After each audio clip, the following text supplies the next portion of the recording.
বিশ্বকবি রবীন্দ্রনাথ ঠাকুর বাংলা সাহিত্যের সব শাখাতেই অধিকার ফলিয়েছেন। তিনি যেখানেই হাত দিয়েছেন তার লেখনী স্পর্শে তিনি সোনা ফলিয়েছেন।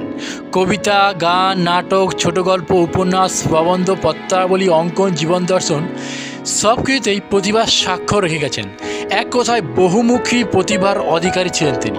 এই বিশ্ব প্রকৃতির রূপ, রস, গন্ধ, শব্দ, স্পর্শ, বাস্তব অভিজ্ঞতা আর কল্পনার জগতের আপন মনের মাধুরী মিশিয়ে প্রকৃতি ও মানুষের মেলবন্ধন তিনি ঘটিয়েছেন এবং সাহিত্য রচনা করেছেন।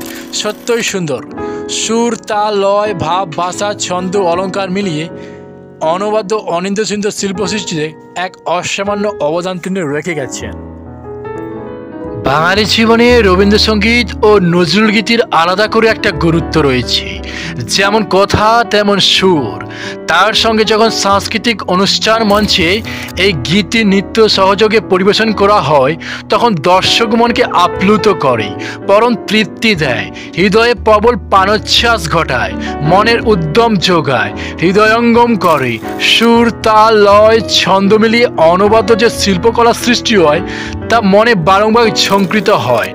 বাঙালি জনমানসে সেই নৃত্যগীতি শ্রবণ ও দর্শন করে অনুরণন করে। সেই অপূর্ব নিদর্শন অন্তরে অন্তঃস্থলে প্রবেশ করে প্রবল স্বতঃস্ফূর্ত আবেগের বহিঃপ্রকাশ ঘটায়।